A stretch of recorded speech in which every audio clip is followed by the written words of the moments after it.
Are there buys or sells on that list? I got both.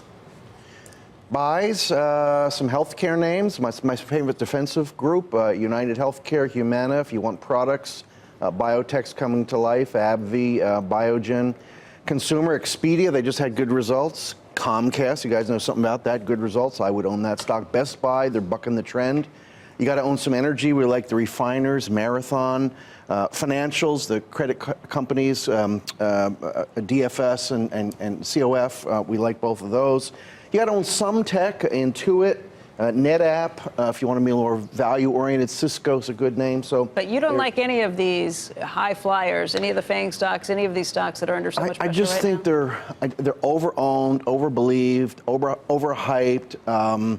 And not particularly cheap. Now, Google's not really expensive. Even with these declines this morning. Amazon, after the decline today, is still pretty expensive. Google's not so expensive, and we own a Google. But what you've seen, all this carnage is playing out because of the technology names. You don't think that there's more of an opportunity there because of it? That's correct. I would be patient and wait. There are too many, like we just saw, 10%, 10%, 20%. They are huge weightings, and that's to come down some, I think. Jason, you know, whenever you get one of these corrective periods, it's multiple assailants, right? I mean, it's not just the market dealing with one thing. So yes, you have these crowded tech names that are selling off. You had some disappointment with earnings, but also there seems to be some concern about the duration of this economic cycle in the U.S., global markets upset, and then you had that one lift in treasury yields. How does it all, come together for you in terms of what the market is most attuned to right now? What gets us out of this phase? So if you go with the earnings, earnings disappointed a little bit. You talked about rates, and some people worried about rates slowing growth. We've had trade concerns. To me, it all rolls up to the question of where are we on the cycle, and is growth slowing? And so until we get some comfort that growth isn't slowing significantly, and so we get the GDP number today, which is backward looking. But I think investors need to see comfort that this is not the end of the cycle. We want to see some policy. So I think China is probably the key lever there because they're the only country that really has significant policy tools. They've announced some measures last week. We probably need to see more. We also need to see the actual impact of that, like seeing stabilization in China, acceleration. Because to me, ultimately, this kind of rolls up into kind of a growth scare, even though it sort of doesn't, the U.S. economy is going strong, but that's effectively what it is. And so we need to kind of get past that stage. It's not unusual when the Fed raises rates, certainly early in cycle, that you get this kind of turbulence, because you always wonder, can the market handle it? I think that's kind of what we're going through right now. Jason, you mentioned that the GDP number we get is backward looking. Even if it's a good number, is that enough to soothe markets, or do you need to see more realistic real-time data? More real-time data. I think what I would look at from the GDP is some of the underlying things in terms of capital expenditure, productivity growth, because we want to see the supply side ultimately improve, because this cycle, the length of the cycle will depend on, do we get supply side improvement? Do companies continue to spend on CapEx? Does that lift productivity? If we get those continuously, that's good for the cycle. So that's what I look for, is those kind of details. Bob, you're always concerned just about price and just value for all of these things that come through. How much does the Fed, the potential for higher interest rates and what they're going to do, weigh into that? It's definitely a problem for PEs. I think investors have come to realize financial repression is over.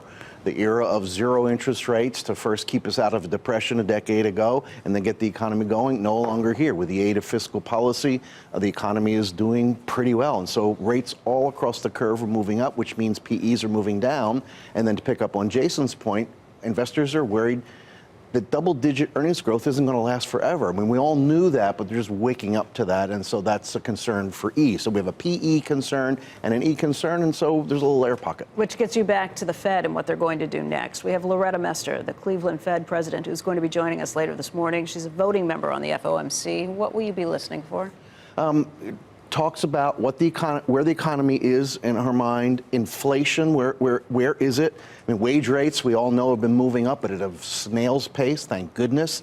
Are they worried about that picking up some steam? So they're the kinds of things, what's nominal growth in their mind? And if she were to say the economy looks weaker than we had anticipated, what would that say to you? I don't think that's good for the stock market. I think the stock market, having been through a period, was worried about the economy overheating, now needs signs that the economy is good, and the cycle's going to last longer, which I think's been the case all the way along. Signs of recession, they're like nowhere.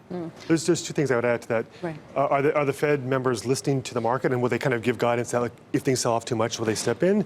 And are they going to sort of say, once we get to neutral, maybe we'll pause, kind of dial back maybe some of the rhetoric that that Powell gave that kind of spooked the markets at the start of the month?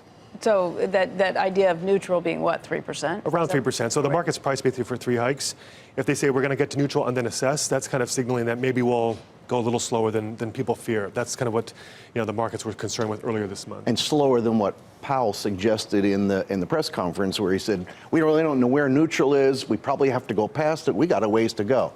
And we need to see backing off on that a bit. What's interesting is since that point, you have heard from a lot of Fed members. Now, none of them have explicitly made an overt effort to dial back that perception, but none of them have repeated that type of construction, right? None of them have actually said, you know what, the chairman was right. We have a long way to go.